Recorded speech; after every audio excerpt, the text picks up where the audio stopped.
มันแข็งเฮ้ยปลานี่ว่าเก็บปะดังตำรวจ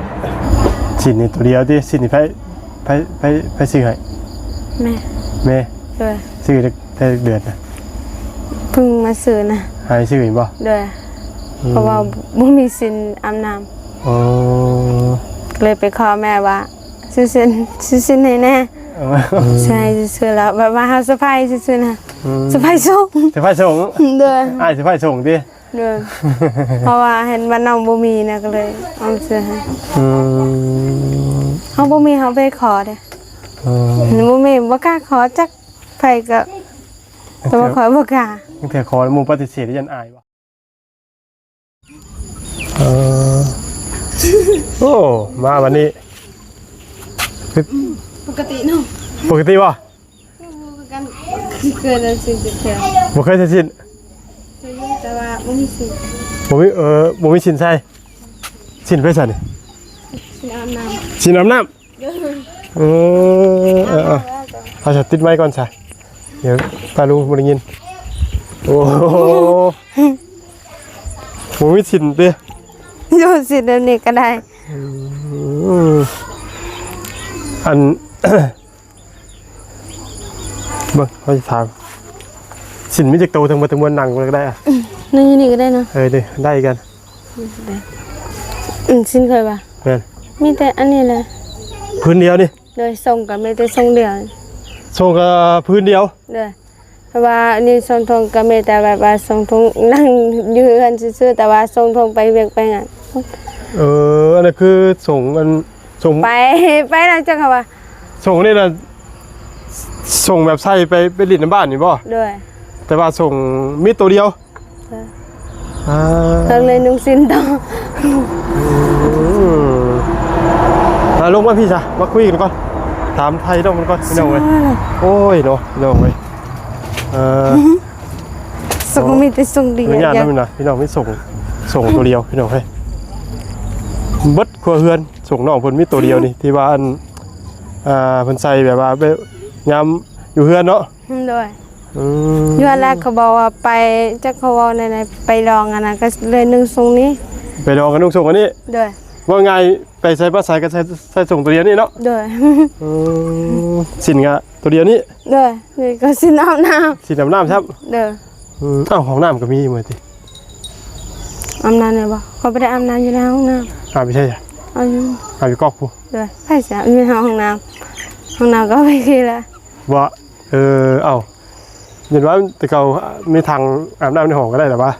ได้อยู่แต่ว่ามันบ่ยากบ่ถนัดดิเฮ้ยเนาะเลยบ่หามุงนั่งก็เถอะเหนื่อยแล้วยืนไหลเนาะเว้ยนี่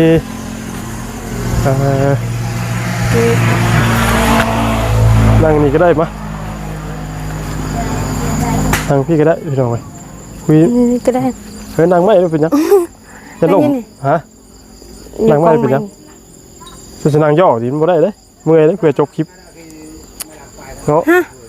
อันนี้ยืนก็ได้ก็ได้เนี่ยมันมืดเลยเดี๋ยวอันนี้นี่อยู่มีกับอยากเห็นดิถ้านั่นอยู่ใส่ลิมเปียกมามีไฟมาเปิดไฟนะบ่มีเอาเปิดไฟไปจ้ะเปิดไฟอยู่ข้างล่างไม่เปิดเลยเปิดไฟไม่เปิดนะนอนเปิดไฟกันไม่นอนเป็นไรบ่เป็นอย่างมันคือแบบเป็นโดนิสเปิดไม่ได้บ้านนี้เปิดไม่ได้บ้านนี้ไฟเสียอยู่บนปกติครับปุดกระมือเราเปิดอันนี้คือเปิดอันนี้มันไม่ได้นี่ผสมตายเลยบ่จิบมือมันเป็นยังไงลงบนกดลงบ่เนี่ยเลยก็ลงอุ้ยมันได้อยู่จะเป็นอุ้ยใช่หนึ่งมันคือข้างกระเดยอยู่เปิดได้เนาะแต่ตัวนี้เปิดไม่ได้อุ้ยมันตายแล้วจ้ะนี่มันแข็ง ฮึบมานี่ โอ้ยเก็บปะดัง อ้าวตำรวจให้น้องมาเปิดไฟแบบพี่น้องเลยเปิดบ่ได้ครับ จะกระเปิดอันเดียวโอ้ยตกใจจะกระเปิดไม่ได้ ครับแพงเดียวพี่น้องจะเป็ดติ้นเนี่ย เหมือนเปิดมือก ดบ่ได้เลยเนาะ ด้วย แต่เจ้ามันก็เป็นแบบนี้บ่ บ่อนะแต่เป็นแบบนี้คือกัน มันหาจะเป็นนี่บ่นี่ จุ่มนั่นจะเป็นอยู่เลยหน้าบริเปิดไฟใช่ไหมผมเที่ยวไปได้แล้ว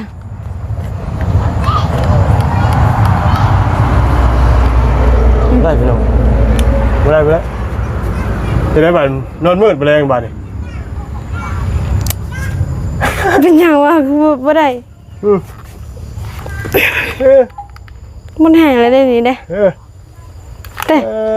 หมดได้อะหมดได้มันแห้งเราทำพอก่อนปิดก่อนค่ะ ฮะ นี่หัวละคุณเปิดอันน่ะ ใช่โอ้ยพี่น้องเว้ย เอาพูดนะแต่ก็เราเปิดอันนี้แต่ว่าอันนี้พวกแม่แหละ โอ้ยปักเสียวการุ่นได้นี่นะปักเสียบรุ่นได้นี่ โดนแล้วตั้งคือเรื่องนี้มา หลอดไฟมีหลอดเดียว ด้วยมีรถเดียว ที่เข่ากับมือที่เก่าแล้วเนาะพี่น้องเว้ยโอ้ยออกมาพี่ปะมือแท้ๆพี่น้องเว้ยเฮ้ยมืด นั่งอยู่นี่ก็ได้เนาะนั่นมันว่า มืดพี่น้องเอ้ยมานี่ก็ได้มาหมู่เดียวกันผมเปิดไฟมาสั่น ไปแห้งพูด ฮะเหลี่ยมตาป่ะ เด้อ มันบ่เห็นเด้ทำมอดบ่เห็นตัวได้ป่ะนี่เนาะมอดแฟนบ่เห็นได้พี่น้องเว้ยพูดนี่คือได้ป่ะนี่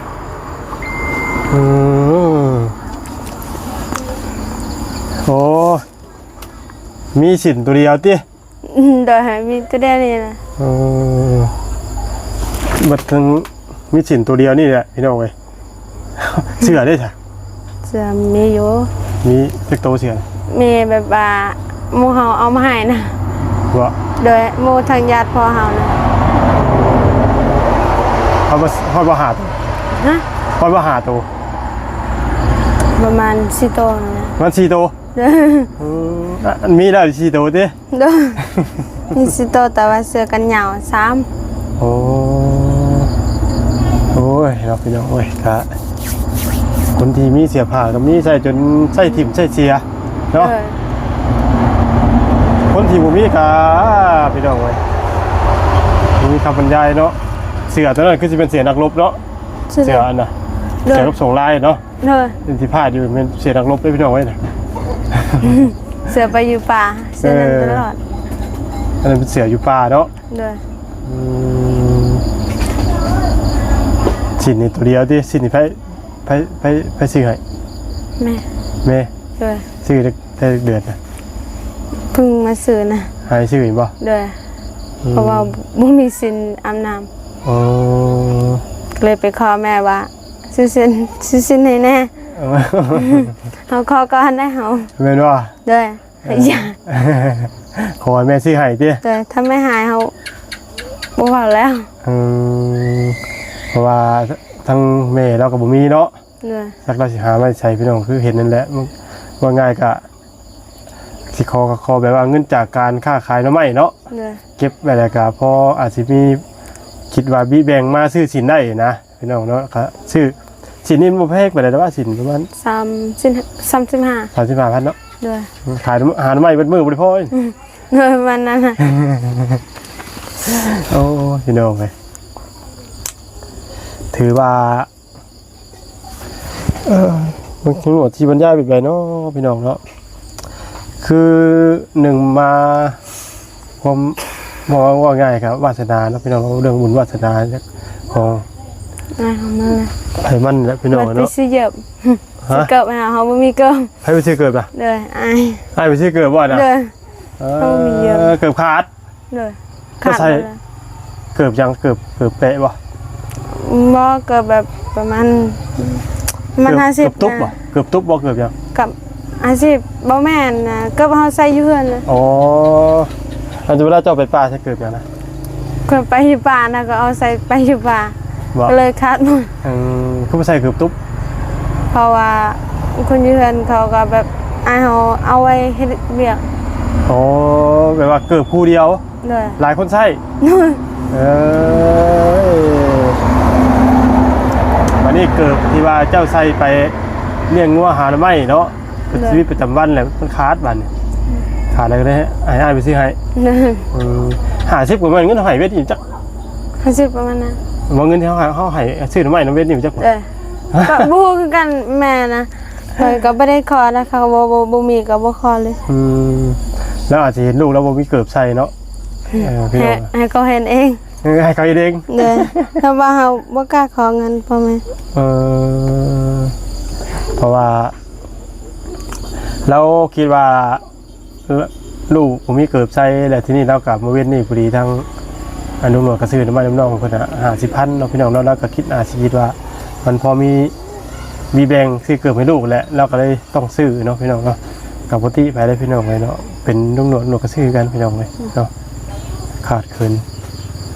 ทุกอย่างเลยพี่น้องเนาะสำหรับน้องนั่งในแบบ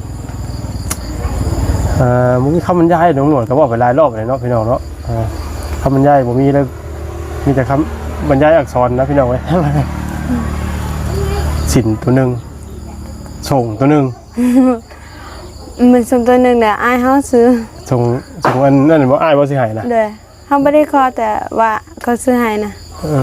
ใช่ซื้อแล้วแบบว่าเฮาเซอร์ไพรส์ซื่อๆนะเซอร์ไพรส์ส่ง สิให้ส่ง เด้อ อ้ายสิให้ส่งติ เด้อเพราะว่าเห็นว่าน้องบ่มีนะก็เลยเอาซื้อให้เฮาบ่มีเฮาไปขอเด้บ่มีบ่กล้าขอจักไผก็แต่ว่าขอบ่กล้า ตั้งแต่ขอหมู่ปฏิเสธยันอายบ่ บ่นะแบบว่าเห็นพ่อแม่บ่มีนะก็เลยแบบว่าบ่อยากขอแล้วเห็นเงินเราแล้วบ่ได้หลายปานใด ให้สงสารเนาะบ่ได้พี่น้องกะว่าอย่างนึงเนาะถ้าว่าผู้ใหญ่ใจดีหรือว่า FC เนาะที่เบิ่งแล้วบ่สงสารนี่ก็บ่ว่าสิสงสารไปได้แหละพี่น้องเนาะเพราะว่ามันหาลำบากหาคนที่ลำบากหาคนที่แบบว่าทุกข์ขาดเคินอนาถากว่านี้นั่นลุงหนวดก็คิดหาให้บ่เฮ็ดเลยแหละพี่น้องเนาะลุงหนวดสำหรับโตส่วนตัวลุงหนวดเนาะพี่น้องเนาะแต่ว่า14สีดาหนวดกระดาษเด้อพี่น้องแล้วก็ลุงหนวดถามสิว่าตรงๆเลยจักหน่อยเนาะก็ถือว่าน่าช่วยเหลือเนาะพี่น้องเนาะอาชีพบ่แม่นช่วยเหลือเรื่องสมทบสร้างเรือนสร้างชานก็ช่วยเหลือในด้านเสื้อผ้าน้องเพิ่นเนาะถือว่าเป็นเครื่องนุ่งห่มเกี่ยวกับไปป่าไปดงหรือว่าเวลาพักอาศัยใช่ไหมน้องเนาะเอาง่ายๆกับพี่น้องเนาะเกี่ยวกับเครื่องนุ่งห่มมาท่านซะเนาะถ้าสมมติว่าผู้ใหญ่ใจดีเนาะหรือว่าFCได้เบิ่งได้เห็นอยากชดจากซอยด้านเสื้อผ้าเนาะสมมติว่าถ้าว่าบ่มีเสื้อผ้าเก่าเนาะอยากซื้อให้น้องเพิ่นกับผ้าให้น้องหนวดเป็นสะพานบุญเนาะซื้อให้ทั้งน้องเพิ่นก็ได้กันเด้อพี่น้องเลยเนาะเพราะให้น้องเพิ่นมีเสื้อผ้าใหม่ใส่นำคือคนอื่นเขาเนาะคนที่มีก็มีเปลี่ยนมื้อนึง32ชุดพี่น้องเลยคนที่มีก็ได้ใส่แล้วบ่ซักกองอูรูดเอเล่ตามหัวตามสวนก็โอ้ยพี่น้องหลายเนาะบางคนก็คนบ่มีก็บ่มีขึ้นมางวดที่แล้วนี่บัดลุงหนวดก็เริ่มคิดพ่อเนาะเสือที่ว่าทางลูกของลุงหนวดใส่นะพี่น้องแต่ว่ามันก็บ่ฮู้ว่าเพิ่นสิใส่ใดพี่น้องเพราะว่าลูกลุงหนวดเพิ่นก็ใส่เสื้อสไตล์แบบอันวัยรุ่นแน่จักหน่อยเนาะพี่น้องยันน้องเพิ่นบ่มักเพราะว่ายันเฮาก็บ่ฮู้นะพี่น้องก็มีแต่โอกาสหน้าขึ้นมาที่ทำให้ฝากให้เราจากโตคำพิส่งจะส่งเบอร์ยังไงส่งเบอร์ยังจะใส่ส่งเบอร์น้อยที่สุดหน่อยสุดเลยใช้เอสป่ะมันน่ะนะใช้เอสใช้ส่งอันนั้น จนตอนนั้นถึงเลย บ่ถ้าว่าเสื้อนี่ก็เสื้อกันยาวนี่เขาใส่แบบใดก็ได้เนาะมันสิแบบว่าเสื้อเป็นเสื้อกันยาวเลยแบบมันสิใส่เอ็มก็ได้พี่น้องประมาณหน่อยก็กว่าไงกันพอดีเนาะพี่น้องตำรวจก็บ่ได้เคยถามน้องเพิ่นจ้าเถื่อพี่น้องเลยเรื่องเกี่ยวกับเสื้อผ้าแท้น้องเพิ่นที่ว่าครั้งแรกได้ทีน้องเพิ่นเล่าให้ตำรวจฟังเกี่ยวกับว่ามีเสื้อมีส่งตัวนึงมีเสื้อชีโตชิ้นพื้นนึงพี่น้องเกิดประขาดหายไปซื้อมาให้มื้อนี้มีแต่สู้ๆเด้อน้องเด้อสู้ๆเขาเป็นกำลังใจให้เนาะถึงแม้จะเขากะสู้ไปแล้วมือหนึ่งมันต้องเป็นของเขาแหละเนาะมันต้องมีแหละมือดีพี่น้องเลยเห็นแล้วแต่ว่านักอยู่เลยน้องนะเก็บเพื่อนนี่นะพี่น้องเนาะก็คือเห็นได้พี่น้องเลยหลังคากันเดินแจ้งกันนอนบนทั้งดาวทั้งผ้ากู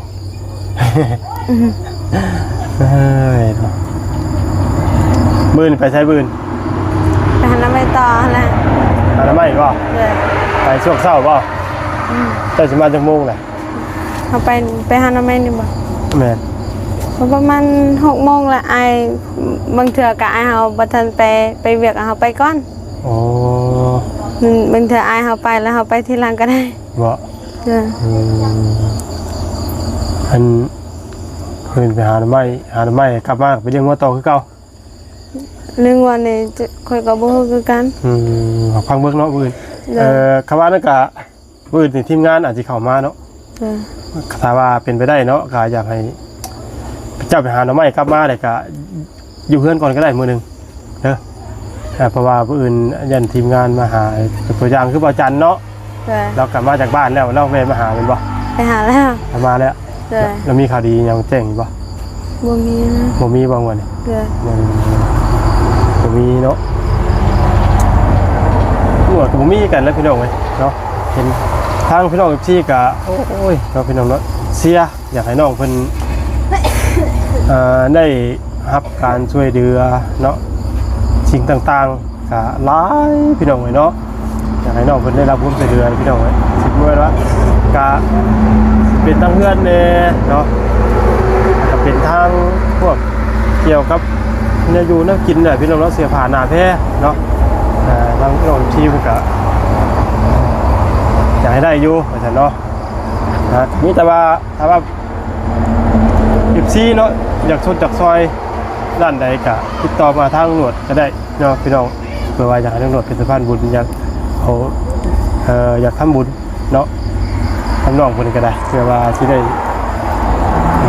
น้องเพิ่นมีชีวิตที่ดีขึ้นกว่านี้นิดนึงก็ยังดีเนาะนี่นอนเพื่อนไก่นอนอยู่ตารางบ่อยากไก่ซับบ่จะนอนเพื่อนไก่นอนอยู่ตารางบ่อยากมันเงยคอมาซับเจ้าบ่ไก่น่ะบ่บ่เลยเป็นว่านอนทั้งรับทั้งฝันไก่กินซับงอนปุกบ่ได้เลยบ่มันบ่ดอกบ่อันนั้นนอนเวลาน้องเฮามาตะกี้นะไก่มันออกอีหลีไก่ออกจากของมันยืนนอนข่อยโอ๊ยข่อยตกใจเลยมันยังหรือว่าเอ้าบอกแม่ว่าเอ้าเป็นยังไก่คือขึ้นยกบนนอนข่อยแล้วแม่ก็เลยจับมันก็เลยเฮ็ดบ้านเก่าเนี่ยเป็นบ่มีนั่นแล้วใส่ตัวนี้อันนี้ใส่แล้วติจะมามันกลัวอะไรจะคุมโมโหคือกัดแต่พ่นตาว่าหมดเห็นแล้วทีเลยบอกว่าไปเขาอย่ามันหักนะเขาไปก็ได้จังเลยมันหักนะก็เห็นจุดสภาพมันแล้วเขาไปเบื้องแล้วเว้นนี่มันอะไรแหละพี่น้องมันสิขาดเลยนะหนูบอกว่าไปแบบนี้แต่ว่าโตค่อยหน่อยๆบ่ขาดเอาบ่ขาดบ่เฮ้ยชิวหูแล้วองเถื่อย่ำตัวนอนวันดีขึ้นดีตื่นว่าหูมืออยู่กองพืชไม่ไปชิวหูก็ฮู้กันแต่ว่าค่อยยังจะนอนแบบว่าฮู้ว่าฝนตกก็ฮู้หมดเปียกตีนไม่ว่าคันนี้ไปนอนบ่ได้ซะเคยโอ้ย ยังฝนตกหมด ฝนตกแล้วมันสาดกับไปเปียกบ่อยๆนะเปียกหมดครึ่งนึงเลย นี่ครึ่งนึงตะฮอนแม่เขาไปปลูกแม่เขาว่าเอ้าฝนตกเลยแม่ไปเก็บเครื่องมาเอาคือโหแต่ฝนตกแม่เขาว่าแบบนี้โอ้แล้วเปียกหมดแล้วจะมีไซส์แล้วเปียกหมดถือว่าน้ำทดแห้งดีอันน่าถาสุดๆเลยพี่น้องเอ้ยกับผ้ามาหน้าเนาะพี่น้องเนาะให้ทางผู้ใหญ่ใจะดีมองเห็นความลำบากของน้องเพิ่นเนาะพี่น้องเนาะเพื่อว่าจะได้สมทบงบเพิ่มเติมสร้างเรือนหรือว่าสร้างบ้านให้ทางน้องเพิ่นเนาะให้มันพอไว้พี่น้องเอ้ยเนาะเพราะว่าตอนนี้ก็งบไล่ยอดรวมแล้วก็มีแต่28 ล้านเนาะ28 ล้าน5 แสนกีบก็เฉพาะอย่างนึงอ่ะซื้อไม้มันได้อยู่พี่น้องเนาะซื้อไม้แต่ว่ามันก็บ่แม่นสิมีแต่ไม้อย่างเดียวมันก็มีหลายอย่างนะอันนั้นแนวก็คือเคสทั่วไปแหละพี่น้องเนาะแบบเดียวกันแบบนั้นแหละเนาะแต่เรื่องไม้ก็เรื่องพ่อมันพอแต่ไม่เสร็จมันค่าเสายังบ่ทันได้พี่น้องเสาอีกเสานี่อันนี้คือลุงหนวด28 ล้านนี่ไล่แค่เฉพาะเครื่องเฮือนไม่เสร็จคือค้างได้พี่น้องพวกไม่48อันนี้สิได้แต่ว่ายังไม่รวมเสาเลยพี่น้องยังไม่รวมเสารวมตีนเสาอีกเนาะแต่ว่าเรื่องไม่เสร็จมันได้เพียงพอได้แหละสำหรับงบ28 ล้านนะเนาะแต่ว่ามันสำนักกับพอแล้วซื้อมาไว้ก็มีแต่หางบต่ออีกเนาะหน่วยกระชีพยายามถ่ายทำลงYouTube เนาะให้ทางผู้ใหญ่ใจดีได้เห็นแหละคือว่าถึงต้องตาต้องใจช่วยใหญ่เพิ่นอาชีพช่วยจักซอยน้องเพิ่นเนาะมีตอนค่ำมันมืดอ่ะเลิกบ่เห็นหุ่งเห็นเทื่อเอาน้ำไม้หามาบัดนี้ฮะปวดไม้เอาได้มั้ยปวดไม้สิทอดตารางบ่ได้เด้นี่ถ่ายน้ำไม้นี่เนาะได้เกือบคู่นึงโอ้ยไถตุนน้องเพิ่นแฮงงามบ่ชุกหรือว่าจืดบ่หวานแล้วหวานบ่เด้อขอบใจเด้อสำหรับต้มให้เนาะเดี๋ยวมื้ออื่นสิมาหาประมาณ 10 โมงเด้อสิมาเด้อ10 โมง 11 โมงนี่แหละประมาณนี้แหละถ้าอยากทำงานมาหาแล้วก็ประมาณ 7-8 โมงก็ได้แต่ว่าเพราะว่าเฮาบ่ทันนะ